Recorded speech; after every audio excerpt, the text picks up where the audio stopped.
Hi friends, this is Anoop and आप देख रहे हैं स्कॉट इन्वेस्टमेंट्स।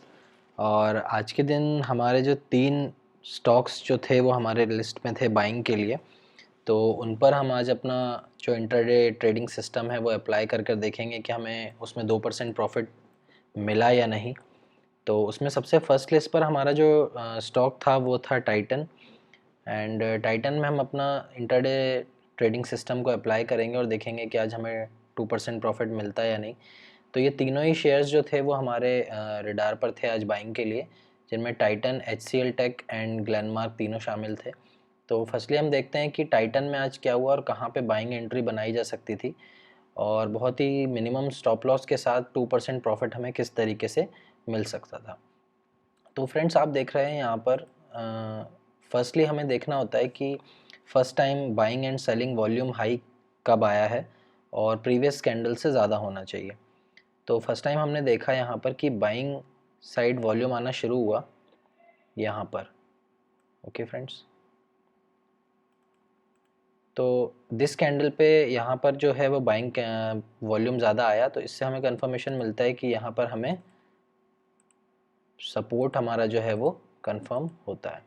तो ये लोअर लेवल्स जो है वो हमारा यहाँ पर सपोर्ट कंफर्म हो गया। एक्चुअली यहाँ पर देखेंगे कि यहाँ पर जो है वो सेलिंग साइड वॉल्यूम भी प्रीवियस कैंडल से ज़्यादा आया था, बट नेक्स्ट कैंडल में ही वो यहाँ पर ब्रेक हो गया। तो हमें नया यहाँ पर देखना होगा रेजिस्टेंस। तो उसके बाद हमें देखना है कि रेजिस्टेंस कहाँ पर क्रिएट हुआ है, और वो कैसे क्रिएट होगा कि जहाँ पर प्रीवियस वॉल्यूम से ज़्यादा रेड वॉल्यूम आया होगा। तो इस कैंडल पर 1035 पर हमें हायर वॉल्यूम मिला प्रीवियस वॉल्यूम से, तो हम एज अ इस कैंडल को एज अ रेजिस्टेंस मार्क करेंगे, और जो हायर लेवल है जहाँ से प्राइस नीचे शिफ्ट हुआ है उसे हम अपना रेजिस्टेंस मार्क कर लेंगे। ओके, सो टाइटन आज हमारी बाइंग लिस्ट में है, तो हमें बाइंग साइड ट्रेड करना है। तो उसके बाद अब हमें चाहिए एक ऐसी ट्रैपिंग कैंडल जो सेलर्स की ट्रैपिंग पर बेस्ड हो और रेड वॉल्यूम हो, प्रीवियस वॉल्यूम से ज़्यादा आया हो। तो इसके बाद अगर हम देखें तो यहाँ पर हमें 11 बजे के आसपास, 11 AM के आसपास हमें यहाँ पे हायर वॉल्यूम मिला, बट उसका हाई जो है वो यहाँ पर ट्रिगर नहीं हुआ। उसके बाद हम देखेंगे नेक्स्टली 10:15 पर नेट हमें यहाँ पर हायर वॉल्यूम मिला, और उसका वॉल्यूम भी प्रीवियस वॉल्यूम से ज़्यादा था। अब हमें अपना ऑर्डर जो है वो यहाँ पर इसके कैंडल के हाई पर प्लेस करना होगा, एंड जो इस कैंडल का लो होगा वो हमारा होगा स्टॉप लॉस। तो आप देख सकते हैं यहाँ पर हमारा जो बाइंग ऑर्डर है वो यहाँ पर ट्रिगर हुआ 11:35 पर, और अब यहाँ से हमें लॉन्ग साइड पोजीशन बनाने के लिए 2% प्रॉफिट हमें चाहिए। तो यहाँ पर आप देख सकते हैं इजीली हमारा टारगेट जो है वो अचीव हो गया 2%।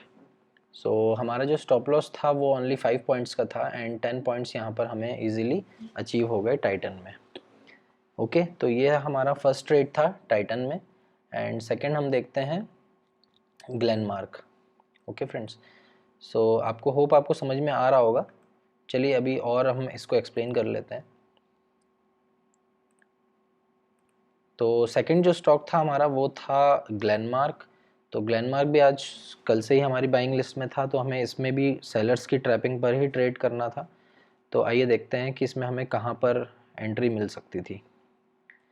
तो फ्रेंड्स, स्टार्ट यहाँ से हुआ 9:15 से, और हमने देखा कि बाइंग साइड जो वॉल्यूम है वो इंक्रीज़ हो रहा है। तो यहाँ पर हमें बाइंग साइड इंक्रीज़ वॉल्यूम मिला प्रीवियस वॉल्यूम से। तो यहाँ पर हम अपना सपोर्ट जो है वो मार्क कर लेंगे लोएस्ट पॉइंट पर। ओके, नेक्स्ट हमें चाहिए एक रेजिस्टेंस। तो रेजिस्टेंस के लिए हम देखेंगे कहाँ पर रेड वॉल्यूम आया है प्रीवियस वॉल्यूम से ज़्यादा। तो अब देखेंगे यहाँ पर आया है। ओके, यहाँ पर आया है। तो हमारा जो रेजिस्टेंस है वो यहाँ पर क्रिएट हो गया। ओके, इसके बाद हमें चाहिए, इसके बाद रेजिस्टेंस के कंफर्म होने के बाद हमें एक रेड वॉल्यूम चाहिए जिसका वॉल्यूम प्रीवियस वॉल्यूम से ज़्यादा आया। तो नेक्स्ट कैंडल में लोएस्ट वॉल्यूम था, इसलिए ये हमारी ट्रैपिंग कैंडल नहीं होगी, हमें नेक्स्ट कैंडल ढूंढना होगी। तो उसके बाद हमें यहाँ पर 11:05 पर एक रेड वॉल्यूम मिला, बट अगर हम इस कैंडल को क्लियरली देखें तो ये एक बियरिश कैंडल नहीं है जहाँ पर सेलर्स नहीं है, ये एक बाइंग कैंडल है। आप देख सकते हैं एक हैमर है जो कि बहुत ही पावरफुल बायर्स कैंडल माना जाता है, तो हम इसे अवॉइड करेंगे और इस पर हम इसे ट्रैपिंग कैंडल नहीं बनाएंगे, हमें कोई और कैंडल देखनी होगी। तो हम वेट करेंगे और देखेंगे कि कहाँ पर हमें नेक्स्ट ट्रैपिंग कैंडल मिलती है। तो उसके बाद जो हमें नेक्स्ट ट्रैपिंग कैंडल मिली वो मिली 11:30 पर, जिसका हाई ट्रिगर नहीं हुआ। उसके बाद नेक्स्ट हमें 11:45 पर एक नेक्स्ट कैंडल मिला जिसका वॉल्यूम प्रीवियस वॉल्यूम से ज़्यादा था।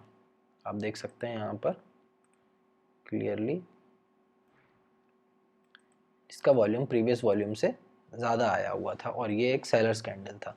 तो यही होगी हमारी ट्रैपिंग कैंडल। तो हम इसके हाई पर अपना ऑर्डर लगा देंगे। यहाँ पर हमने इसके हाई के ऊपर जैसे हमें यहाँ पे क्लोजिंग मिली, हमने यहाँ पे अपना ऑर्डर प्लेस किया या बाइंग किया, और लोएस्ट यहाँ पे इस कैंडल के लो पर हम अपना स्टॉप लॉस रखेंगे। और फ्रेंड्स आप देख सकते हैं उसके बाद जो प्राइस में मोमेंटम आया इतना फास्ट कि हमारा जो ऑर्डर है वो ईज़िली प्लेस्ड हुआ और हमें यहाँ पर ईज़िली 2% मिल गया।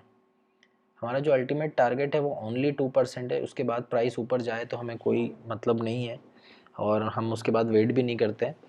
तो जस्ट 2% ही हमारा टारगेट होता है पर डे। सो ये भी हमारा टारगेट जो है वो ईज़िली यहाँ पर अचीव हो गया ना फ्रेंड्स। तो ये थे हमारे 2 स्टॉक्स। और नेक्स्ट जो हमारा है वो है HCL टेक। तो HCL टेक में भी फ्रेंड्स हमने उसी तरीके से अपने एंट्री को क्रिएट किया। तीनों स्टॉक्स जो थे वो हमारे बाइंग लिस्ट में थे। आज सुबह से ही निफ्टी और बैंक निफ्टी दोनों ही वीक हैं, तो उसके बाद भी हमने ये काउंटर ट्रेंड लिया क्योंकि इसके पीछे काफ़ी एनालिसिस था और हमें इन तीनों में बाइंग ही देखना था। तो आइए देखते हैं HCL टेक में किस तरीके से हमें प्रॉफिट हो सकता था। तो HCL टेक में हमने जब शुरू किया तो यहाँ पर आप देख सकते हैं जो हायर वॉल्यूम्स हैं वो बाइंग साइड आना शुरू हो गए। तो इससे हमें कंफर्मेशन मिलता है कि आज हमारा जो आज का बायस है बाइंग साइड वो यहाँ पर फिट बैठता है। तो यहाँ पर बाइंग साइड आने लगा तो यहाँ पर हम सपोर्ट को क्रिएट करेंगे, चाहे तो यहाँ पे ले सकते हैं। एक सेकेंड, यहाँ पर हम अपना बाइंग का जो सपोर्ट है वो हमने यहाँ पर क्रिएट कर लिया। उसके बाद हमने देखना है कि रेजिस्टेंस कहाँ पर क्रिएट हो रहा है। तो रेजिस्टेंस क्रिएट हुआ यहाँ पर हमारा, रेजिस्टेंस हमारा यहाँ पर इस कैंडल पर क्रिएट हो गया जो कि है 10 AM की। तो 10 AM की कैंडल के ऊपर हमने यहाँ पर अपना एक रेजिस्टेंस जो है वो मार्क कर लिया। अब हमें चाहिए था एक ट्रैपिंग कैंडल जो कि हमें यहाँ पर 10:15 को मिला इस कैंडल पर। तो इसी को हमने अपना ट्रैपिंग कैंडल बनाया एंड हमारा जो टारगेट होता है वो होता है 2%। सो ईज़िली हमें यहाँ पर 2% जो है वो मिल गया फ्रेंड्स। तो यहाँ पर हमारा टारगेट अचीव हो गया, उसके बाद हम एग्जिट हो गए। तो देखिए फ्रेंड्स ये होता है कि अगर हम अपना टारगेट एक्सपेक्टेशन से बहुत ज़्यादा रखते हैं 3% 4%, तो यहाँ पर देखिए हमारा टारगेट जस्ट हिट होने के बाद में प्राइस नीचे आ गया। तो इन सब चीज़ों को अवॉइड करने के लिए हम ज़्यादा ग्रीड ना करते हुए 2% का ही टारगेट रखते हैं जिससे कि वो इंट्राडे में ईजिली अचीव हो जाए। तो अब यहाँ पर हम अगर देखें इसे, हम अगर निफ्टी से कंपेयर करें तो मैंने यहाँ पर साइड में निफ्टी का चार्ट लगाया हुआ है, आप देख सकते हैं। तो निफ्टी अब बुलिशनेस जो है हमारा बायस है वो कैसे कंफर्म हो रहा है, तो उसके लिए आप देख सकते हैं कि निफ्टी यहाँ पर वीक था सुबह से ही और लोज बना रहा था। बट आप अगर देखेंगे तो HCL टेक जो है वो क्लियरली यहाँ पर हायर हाइज लगाने लगा था। तो इससे हमें यहाँ पर हमारा बायस जो है वो कंफर्म हो गया कि यहाँ पर बायर्स एक्टिव हैं और हमें किसी सेलर्स ट्रैपिंग को ढूंढना चाहिए और उस पर ट्रेड करना चाहिए। तो ये था फ्रेंड्स आज का हमारा कंसेप्ट। और एक मिनट हम यहाँ पर टाइटन को भी देख लेते हैं। तो टाइटन भी आप देख सकते हैं यहाँ पर हमने निफ्टी का चार्ट लगाया है और निफ्टी के थ्रू जो टाइटन है वो क्लियरली निफ्टी से डाइवर्जेंस शो कर रहा है। टाइटन जो है वो हायर हाइज लगा रहा था एंड जो निफ्टी है वो यहाँ पर रेगुलरली वीक बनी हुई थी। तो इससे हमें यहाँ पर भी कंफर्म हुआ कि आज बायर्स टाइटन में एक्टिव हैं, जिससे हमारा बायर्स जो है वो स्टडी जो है वो कंफर्म होती है। तो फ्रेंड्स कैसा लगा आपको ये वीडियो। और आज काफ़ी दिनों बाद मैंने वापस से वीडियो शुरू किया है क्योंकि मेरे पास काफ़ी सारा वर्क था। तो होप आप लोगों को अच्छा लगा होगा। लाइक एंड शेयर ज़रूर कर लीजिएगा फ्रेंड्स। थैंक यू, मिलते हैं नेक्स्ट वीडियो में। Bye bye.